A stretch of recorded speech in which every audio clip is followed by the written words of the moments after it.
ಬನಶಂಕರಿ ಚಿತಾಗಾರದಲ್ಲಿ ಅಪರ್ಣಾ ಅವರ ಅಂತ್ಯಕ್ರಿಯೆಯನ್ನು ನೆರವೇರಿಸಲಾಗುತ್ತೆ. ಮಧ್ಯಾಹ್ನ 1 ಗಂಟೆಗೆ ಅಪರ್ಣಾ ಅವರ ಅಂತ್ಯ ಸಂಸ್ಕಾರವನ್ನು ನೆರವೇರಿಸಲಾಗುತ್ತೆ.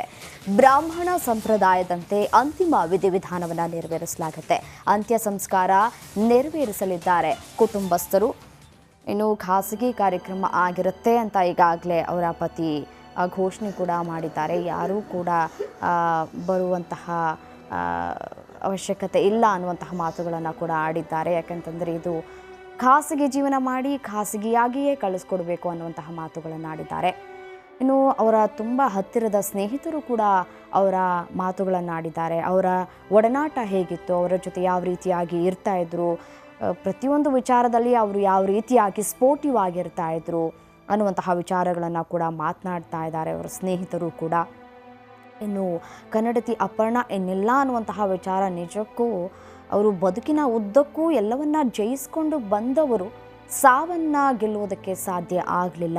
ಕಳೆದ 2 ವರ್ಷಗಳಿಂದ ಶ್ವಾಸಕೋಶದ ಕ್ಯಾನ್ಸರ್ ಏನಿತ್ತು ಅದು ಹೋರಾಟವನ್ನು ಮಾಡ್ಕೊಂಡು ಬಂದಿದ್ದರು. ಆದ್ದರಿಂದ ಕಳೆದ ಫೆಬ್ರವರಿಯಿಂದಲೂ ಕೂಡ ಸ್ವಲ್ಪ ಕಷ್ಟ ಸಾಧ್ಯ ಅಂತಲೇ ಹೇಳ್ಬೋದಾಗಿತ್ತು. ಅಷ್ಟರ ಮಟ್ಟಿಗೆ ಸ್ವಲ್ಪ ಕುಗ್ಗಿ ಹೋಗಿದ್ರು ಅನ್ನುವಂತಹ ಮಾತುಗಳನ್ನು ಕೂಡ ಆಡ್ತಾಯಿದ್ರು. ಪ್ರತಿ ಸ್ನೇಹಿತರು ಕೂಡ ಅಷ್ಟೇ, ಅವರು ಈ ಒಂದು ಕಾಯಿಲೆ ಇದೆ ಅಂತ ಎಲ್ಲೂ ಕೂಡ ತೋರಿಸ್ಕೊಂಡಿರಲಿಲ್ಲ, ಎಲ್ಲೂ ಕೂಡ ಹೇಳ್ಕೊಂಡಿರಲಿಲ್ಲ.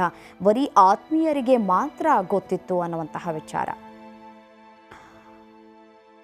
ಇನ್ನು ಇದೇ ವಿಚಾರಕ್ಕೆ ಸಂಬಂಧಪಟ್ಟಂತೆ ನಮ್ಮ ಜೊತೆ ಮಾತನಾಡಲಿಕ್ಕೆ ಹೇಮಾ ಪಟ್ಟಣ ಶೆಟ್ಟಿ ಹಿರಿಯ ಸಾಹಿತಿ ಇದ್ದಾರೆ. ಸರ್ ನಮಸ್ತೆ. ನಮಸ್ಕಾರ ಮೇಡಮ್. ನಮಸ್ತೆ. ಅಪರ್ಣಾ ಅವರು ನಿಜಕ್ಕೂ ಬಾರದ ಲೋಕಕ್ಕೆ ತೆರಳಿರೋದು ನುಂಗಲಾರದ ನಷ್ಟ ಮತ್ತು ನೋವನ್ನು ತಂದೊಡ್ಡಿದೆ ಅಂತಲೇ ಹೇಳ್ಬೋದು.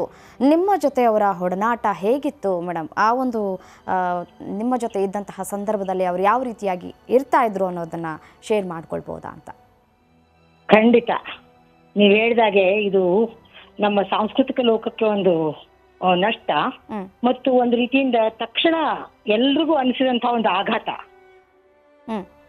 ಈಗ ಅವ್ರಿಗೆ ಇರುವಂತ ಅನಾರೋಗ್ಯ ಇತ್ತಲ್ಲ, ಅವೆಲ್ಲ ಎಷ್ಟು ಬೇಗ ಅವ್ರು ಗುಣ ಆಗಿಬಿಡ್ತಾರ ಅನ್ಕೊಳ್ಳುವಂತ ಕಾಲದಲ್ಲಿ ಈಗ ನಾವಿದೀವಿ. ಇಷ್ಟಾದ್ರೂ ಸಹಿತ ಅವರಿಗೆ ಅದು ಒದಗಿ ಬರ್ಲಿಲ್ಲ. ವೈದ್ಯಕೀಯ ಸಹಾಯ ಏನದಲ್ಲ ಅದು ಅವ್ರಿಗೆ ಗುಣಮುಖ ಮಾಡ್ಲಿಲ್ಲ ಅನ್ನೋದು ಬಹಳಷ್ಟು ನೋವಿನ ಸಂಗತಿ ನಮಗೆ. ನಾನು ಮೊನ್ನೆಷ್ಟೇ ಕಳೆದ 1 ತಿಂಗಳ ಮೊದಲು ಅವರು ಒಂದು ಕಾರ್ಯಕ್ರಮದ ನಿರೂಪಣೆ ಮಾಡಿದ್ರು. ಅಲ್ಲಿ ಪಟ್ನಿ ಶೆಟ್ರ ಹಾಡುಗಳ ಸುರಳಿ ಅಲ್ಲಿ ಬಿಡುಗಡೆ ಆಗಿತ್ತು. ಆಗ ಭೇಟಿಯಾಗಿದ್ದೆ. ಬಹಳ ಅವ್ರನ್ನ ನೋಡಿನೇ ನನಗೆ ಬಹಳ ವ್ಯಥೆ ಆಯ್ತು. ಬಹಳ ವರ್ಷಗಳಿಂದ ನಮ್ಮ ನಡುವೆ ಸ್ನೇಹ ಇತ್ತು. ನಾನು ಇಲ್ಲಿ ಉತ್ತರ ಕರ್ನಾಟಕ ಲೇಖಕಿಯರ ಸಂಘದ ಅಧ್ಯಕ್ಷಳಾಗಿದ್ದಾಗ ನಾನು ಒಂದು ವಿಶೇಷವಾದ ಯೋಜನೆಯನ್ನು ಮಾಡಿದ್ದೆ, ಅನನ್ಯ ಮಹಿಳೆಯೊಂದಿಗೆ ಮಾತುಕತೆ ಅಂತ. ಯಾರು ತುಂಬಾ ಬದುಕಿನಲ್ಲಿ ನೋವುಗಳನ್ನ ಅನುಭವಿಸಿರ್ತಾರೋ, ಅವನ್ನ ಗೆದ್ದು ಬಂದಿರ್ತಾರೋ, ಅವುಗಳ ಜೊತೆಗೆ ವಿರುದ್ಧ ಹೋರಾಡಿರ್ತಾರೋ ಅಂತ ಮಹಿಳೆಯರು ಮಾಡಿದಂತ ಯಾರು ಸಾಧನೆ ಮಾಡಿದಾರೋ ಅಂತವ್ರನ್ನ ಕರೆದು ಅವ್ರ ಆಪ್ತ ಮಾತುಗಳನ್ನು ಕೇಳ್ತಿದ್ದೆ.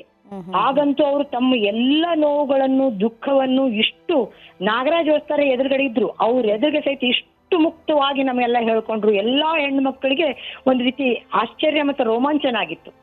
ಅವತ್ತು ಅವ್ರು ನಮ್ಮ ಮನೇಲೆ ಉಳಿದ್ರು. ಹೇಳಿದ್ರು, ಹೋಟ್ಲಲ್ಲಿ ಉಳಿದ್ರೆ ಹೇಮಾ ನಂಗೆ ಆಗೋದಿಲ್ಲ, ಯಾಕೆ ಹೇಮಕ್ಕ ಅಂತಿದ್ರು ಅವರು. ಅಲ್ಲಿ ಏನಾಗತ್ತೆ ಹೇಮಾ ಮೇಡಮ್, ಹೇಮಕ್ಕ ಇಷ್ಟೊಂದು ಆಪ್ತವಾಗಿದ್ರು. ಅಲ್ಲಿ ಯಾವಾಗ ಯಾವ ಕ್ಯಾಮ್ರಾ ಎಲ್ರು ಫೋಟೋ ತಗೋತೀವಿ ಸೆಲ್ಫಿ ಅಂತಾರ, ಬೇಡ ನಿಮ್ ಮನೇಲೆ ಉಳಿತೀವಿ ಇಬ್ರು ಗಂಡ ಹೆಂಡತಿ ಅಂತ ತಿಳ್ಕೊಂಡ್ರು. ಆಮೇಲೆ ಇಲ್ಲಿ ಸಾಹಿತ್ಯ ಸಮ್ಮೇಳನ ಆಗಿತ್ತಲ್ಲ, ಆಗ್ಲೂ ಅಷ್ಟೇ.